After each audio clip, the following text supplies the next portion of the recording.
Kodem the Shneel Shel Qetoret. Baruch Shneel Shel Qetoret. Kodem the Siddur Shnei The Siddur Shnei.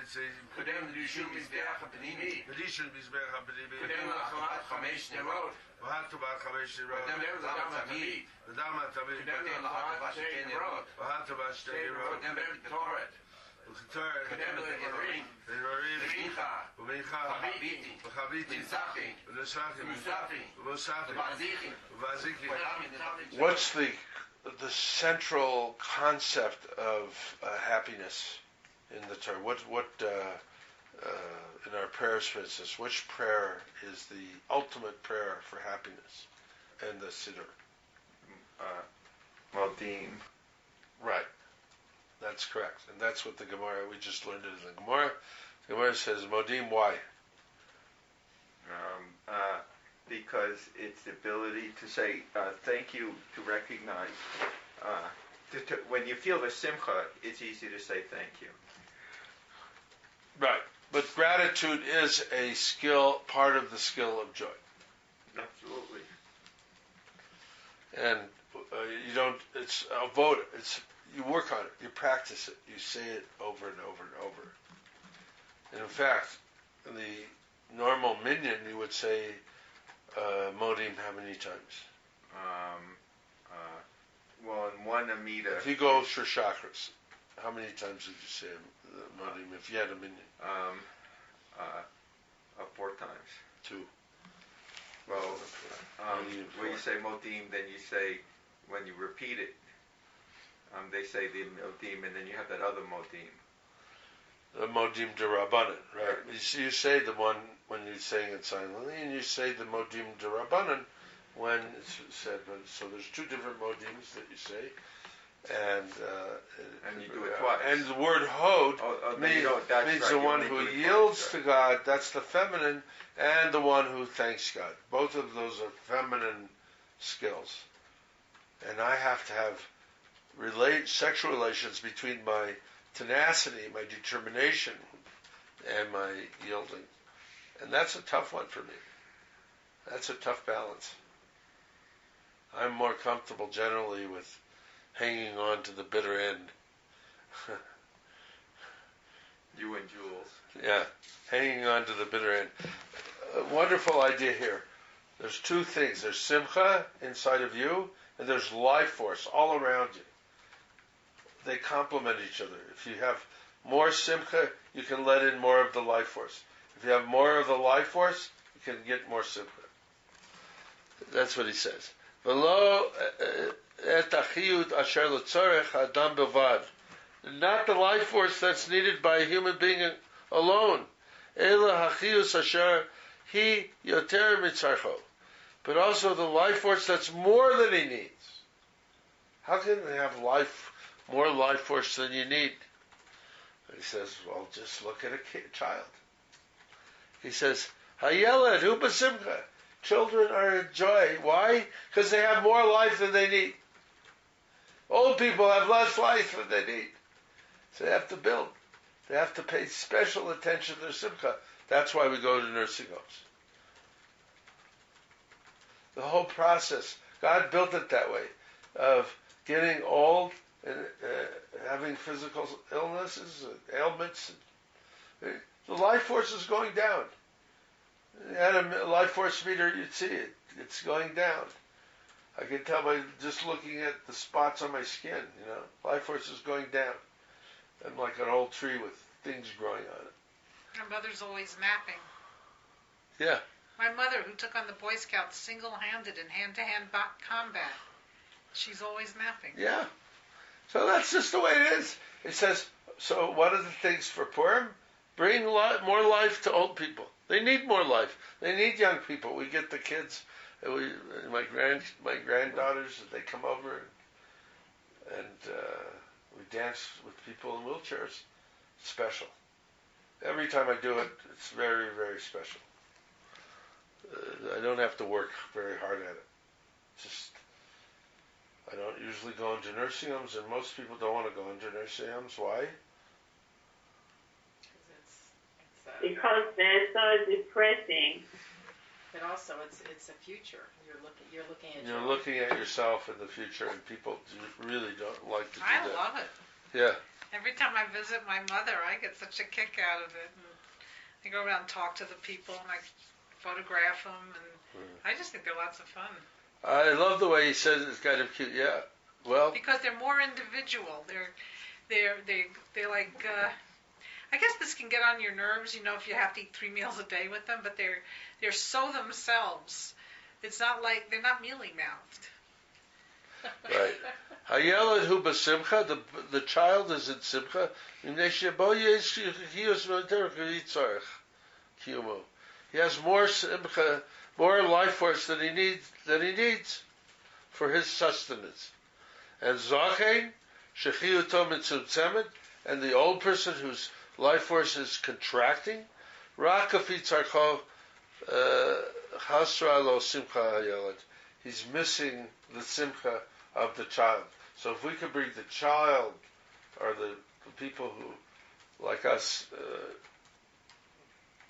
Dan and I can still act like 5-year-olds, then if we can bring our child to all these old people, but also real children, it's a big, big deal. Because it doesn't usually happen. There's all these people sitting there that nobody ever visits. The majority of people sitting there never have a single visitor. It's a little bit shocking. So he says that, Rashi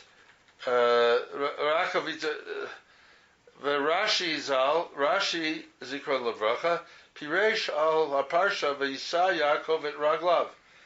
That Yaakov, after he had the dream of the ladders, and then God told him, I'll take care of you, I'll be with you. He really got a jolt of simcha from that, because he was robbed of all his money. And some of us, when we don't have any money, we start to worry, We won't have enough for our old age, Who's going to pay for the nursing home, right? Without long-term what care you just insurance. Said, how are we going to pay for the place that we don't want to go to? Right, exactly. But maybe I'll have to go, right? Hey, go yourself to the nursing home. Tell me how it was. But it says anyway, Yaakov lifted up his habits. Vayisa Yaakov et Raglav. He lifted up his legs, and he was filled with simcha, because God said, I'll protect you. I'll give you food and shelter. It's going to be all right, Bubby. You don't have money, but I'm with you. And when Hashem said that, Yaakov, it says literally, he picked up his feet. This is a key image. And my teacher, Shlomo Karbach, taught me this image. He says, you got to get off the ground. Get off the ground. And when you see Dan jumping, it's so great. He says, he would use that jumping literally, but he was teaching from the Aish Kodesh. The Aish Kodesh says, listen to what he says, it's so beautiful. I really, that's why I had to share it with you. Since Yaakov got good news, namely that Hashem is with him, and that he didn't have to worry about not having any money. He was going to Haran with an empty wallet. He got such good news. Naseh kal b'raglav. His feet got lighter. Literally. His feet got lighter. Isn't that beautiful? Ki haguf shegadal mima'e tachiyu shabo. That as we grow, the life force goes down. As we age, the life force goes down. Okay? Therefore what? Guf hagadel. The body is in the very growing of the body, or anything, a tree, a piece of fruit, by its very growth, it's the paradox. It's diminishing its own life force as it matures. Right? Everything is like that. He says, Haguf gadol mema'ed achiyu shabo machbid et hanefesh, and the body brings down the soul. Machbida gam b'dagot hagufaniot, and we are weighed down by all the bodily worries that we have. And being a self-proclaimed and confessed hypochondriac, I can tell you that it works every time. Aval shedita seif lo b'simchato hachius yetera al gufo. That when we can make a choice and do this simcha dance and avoda, then we're infusing our body with life force. And what's the sign of it, Dan? Therefore, your feet get lighter and you can jump. And that's what Shlomo taught me from this Torah. And that's why we started jumping on Friday night. Light up a little bit, he says. He said, Magbida Tadefesh, Magbida Gab Dagot, and all of our bodily worries, whether it's for money or for health or whatever it is. Aval Shadita Seh, when we add the Simcha, we get more life force into the body. Malay HaNefesh et HaGuf, and the soul can lift the body and make it lighter. Ve'eno Yechol HaHarbit, and the body can't weigh the soul down. V'limshah Alei B'dagotav, and the body can't rule over the soul with all of its worries and anxieties about the future. A big habit of simcha that we're working with on Shabbos is stop talking and thinking about the future. Because what do you have to think about? You could think about positive things that are going to happen to you, but most people don't do that. What do they think about, Rose? They worry. They worry about what's going to happen tomorrow. Whatever it is, with the kids, with the money, with the dating, whatever it is you worry about. I don't know what you worry about. So when we're present, Yud Kei Vav Kei, to be, that we're making our own womb, and we're compensating for, we're imitating our mothers, and we're compensating from what they couldn't give us. Every mother has her inadequacies. And Shabbos is as if we're rebuilding a womb nourishing atmosphere for ourselves to compensate. And the key thing is stop worrying about the future. That's a hallmark of Shabbos. If we didn't say anything else, that's a hallmark of Shabbos. Stop worrying about the future. Go back Give to yourself what you a said break. about the mothers. How did you connect that with So mothers? Yud Kei Vav Kei, the inner quality of Yud Kei Vav Kei, to be present, right? We're talking about what we call womb-like presence on Shabbos. Rachamim. Right? Not talking about the past, not talking about the regrets of the past, and not talking about the future. We're training you to live in the moment. And when you truly get that skill down, there's great simcha, there's great presence, and it's called womb-like presence because the womb is the ideal environment to nurture and grow, and we're all regretting that we ever left mom's womb. Right? I mean, we had it good there, protected and You ever fed. see that cartoon with the chick that won't get out of the eggshell? He just runs around with the eggshell on his head all the time. Yeah, and so this is not a joke. This is a very vibrant Shabbos metaphor to create Shabbos the Shabbos is feminine, and it is this idea of a nurturing, empty environment, empty of our actions, empty of our doing, right? Again, Empty of results. you're gonna empty of results. You're going to be a human being instead of a human doing. And then, of course, the hallmark of all mothers is unconditional love. Right? I don't have to do anything to prove myself. I can be adequate with enough just by being who I am. Is who you are enough? Rub your head, pat your stomach at the same time, right? Very good, Rose. You got it. I'll just finish this up. It's kind of cool. I think it's just wonderful. I hope the poetry is coming through, but I had to share this with you. Ad shagam b'poal naseh kal b'ragla. And the net effect is that truly, in actual physical reality, you feel your feet becoming lighter. And when you jump, they don't feel as heavy as they were. And when you jump the 4 times for the 4 worlds, each time the feet feel lighter. And if you ask some people in the group, I think they actually experience that progression of lightening of one's feet to be able to jump on Friday night. But Cain, Kol hasameach rokhed lamala, and therefore every joyful person dances above. Ki haguf eino moshel umachbid ata rach nefesh moshelet, and it's a symbol. The lightening of the feet is a symbol that your soul has taken over the rulership, the governance from the body.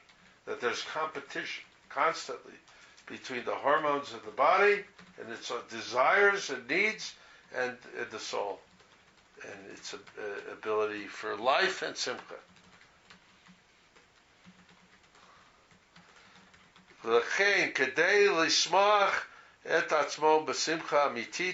And therefore, to give oneself a true joy, an authentic joy, not a fake, ha ha ha, let's be happy.